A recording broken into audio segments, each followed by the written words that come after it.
tambalan ni Kim Chiu at Paolo Avellino ay talagang tumatak, hindi lamang sa kanilang mga teleserye kundi pati na rin sa kanilang mga personal na proyekto.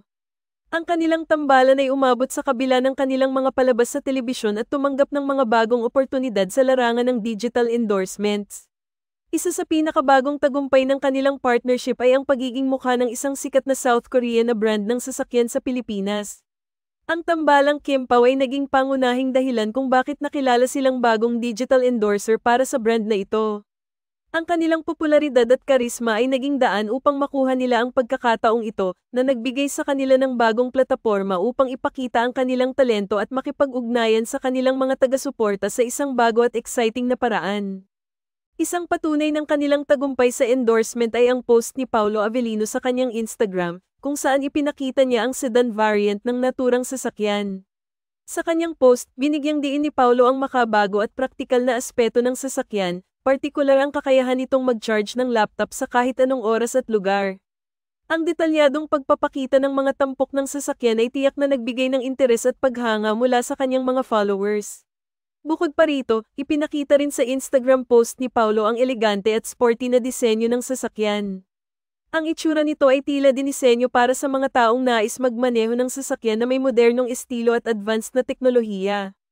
Ang mga detalye ng exterior design ay nagpapakita ng isang sasakyan na hindi lamang matibay kundi pati na rin kaakit-akit sa paningin, bagay na nagdagdag sa halaga ng brand at nagbigay sa kanilang mga taga-suporta ng dahilan upang higit pang tuklasin ang produkto.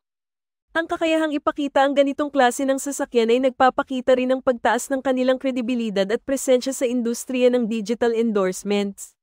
Ang pagsasanib ng kanilang mga pangalan sa isang high-profile na brand ay hindi lamang nagpapalakas ng kanilang mga personal na karera kundi pati na rin nagpapalakas ng posisyon ng brand sa merkado.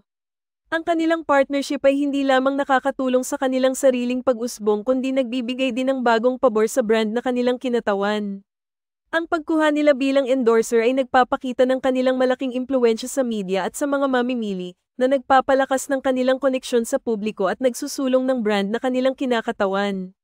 Sa pangkalahatan, ang pag-endorso ni Kim Chiu at Paolo Avellino para sa South Korea na brand ng sasakyan ay isang magandang halimbawa ng matagumpay na pagsasama ng talento at negosyo.